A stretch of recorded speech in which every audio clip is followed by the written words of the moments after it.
Assalamualaikum warahmatullahi wabarakatuh. Bertemu lagi dengan channel saya, Putra Asa.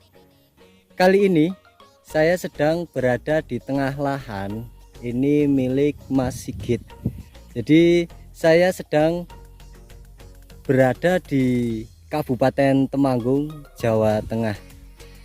Jadi Mas Sigit ini adalah petani milenial, teman-teman. Petani yang masih sangat muda, tapi dalam hal bertani ini sudah tidak bisa diragukan lagi, teman-teman. Bisa dilihat ini tanamannya sangat subur sekali. Bahkan untuk buahnya ini bisa dikatakan ini tidak rontok sama sekali ya, teman-teman. Kalau bahasa sininya itu nyantel semua. Jadi bagaimana caranya agar cabenya itu tidak rontok? Kita tanya-tanya kepada Mas Sigit. Halo Mas. Halo Mas. Bisa diperkenalkan? Perkenalkan, nama saya Sigit Gunawan. Domisili saya ada di Ragunan, Bandung Gede, Kedu, Kecamatannya Kedu, Kabupaten Temanggung. Saat ini kita punya tanaman cabai keriting ya, cabai rawit merah keriting, CMK ya, cabai merah keriting, maaf. Nah ini kebetulan untuk saat ini bunga ini sudah masuk ke dalam cabang ke-8 sampai ke-9 ya, ada yang ke-8 ada yang ke-9. Nah untuk mengurangi kerontokan bunga ataupun buah itu saya biasanya menggunakan ada kalsium sama kalium, nah dibantu sama fungisida. Nah seperti itu.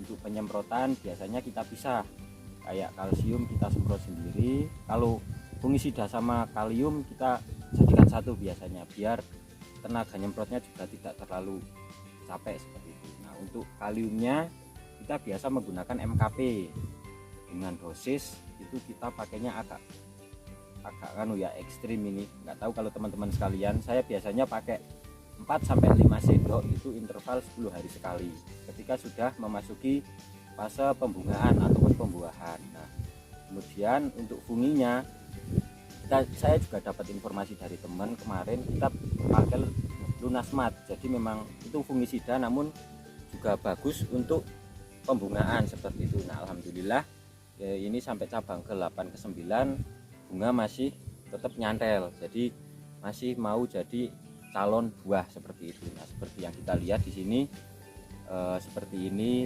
Nah ini jadi buahnya itu tetap nyantel.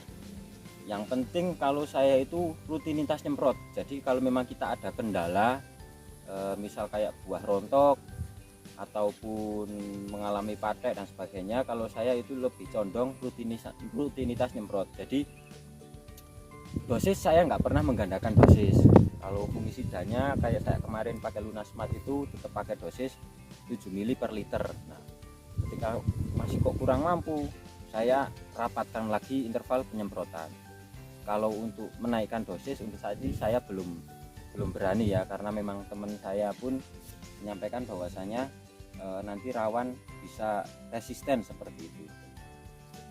Kalau tanaman ini varietas tanaman apa ini Mas?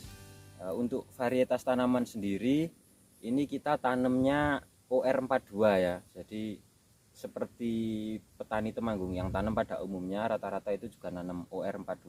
Jadi saya ngikut-ngikut sebenarnya ini. Jadi kemarin bingung mau beli bibit apa, varietas apa. Nah akhirnya dapat saran disuruh nanam OR42. OR42. Kalau tanaman ini menggunakan bedengan ukuran berapa ini Mas? Untuk bedengannya ini kemarin di angka 120 sampai 140 untuk bedengannya. Kalau untuk jarak tanam? Nah untuk jarak tanam ini kita pakai jarak tanam kacamata ya. Jadi dua itu dengan jarak tanam kurang lebih 20 cm, kemudian kita jarak tanam lagi 40, kemudian 20 cm, kemudian 40. Itu untuk kesini ya panjangnya. Nah untuk lebarnya kita pakai jarak tanam itu 50 cm. Jadi kenapa saya pakai jarak tanam kacamata? Kemarin saya lihat itu ada di daerah Telogomulyo, ada di daerah Ngadirjo juga pernah lihat kok kayaknya lebih enak ini. Jadi meskipun lahannya itu kecil, kita bisa nanam cabai yang lebih banyak. Nah ini kan luasan lahan saya ini di angka kurang lebih 1000 sampai 1500 meter persegi. Nah biasanya umumnya kalau 1000 itu teman-teman saya itu nanam di angka 2500 sampai 3000 tanaman. Nah alhamdulillah ini dengan trik yang agak unik nih, dengan kacamata luasan sekian bisa ditanami kurang lebih itu di angka 4000 tanaman. 4000 tanaman ya. Kalau untuk pengocoran Mas, itu jenengan menggunakan berapa di pengocoran pertama itu berapa hari?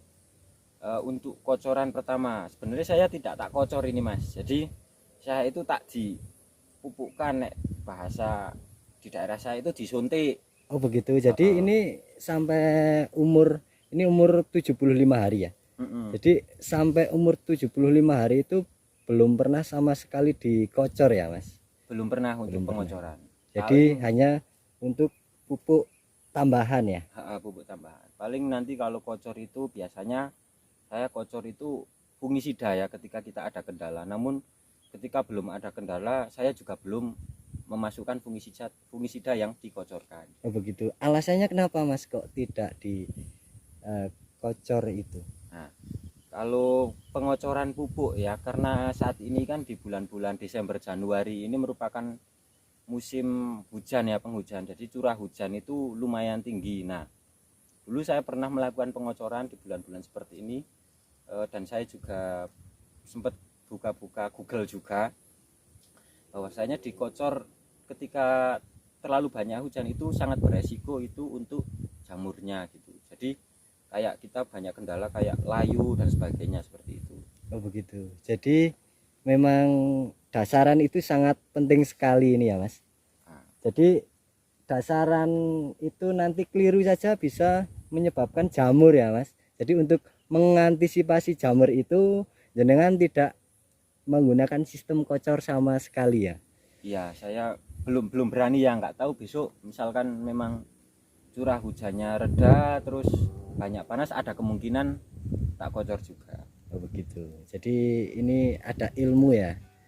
Jadi kalau musim hujan seperti ini itu sebisa mungkin tidak menggunakan pengocoran teman-teman. Karena apa? Karena beresiko untuk penyerangan jamur dan juga bisa menyebabkan layu ya Mas ini. Untuk catatan yang terpenting ya ketika musim hujan seperti ini, kalau saya itu ketika kita menggunakan pupuk nitrogen itu jangan terlalu banyak. Jadi menggunakan nitrogennya itu jangan banyak-banyak begitu ya Mas. Oke, mungkin cukup sampai di sini. Jangan lupa yang belum subscribe dulu teman-teman, like, share, komen juga. Terakhir dari saya, salam tani sukses.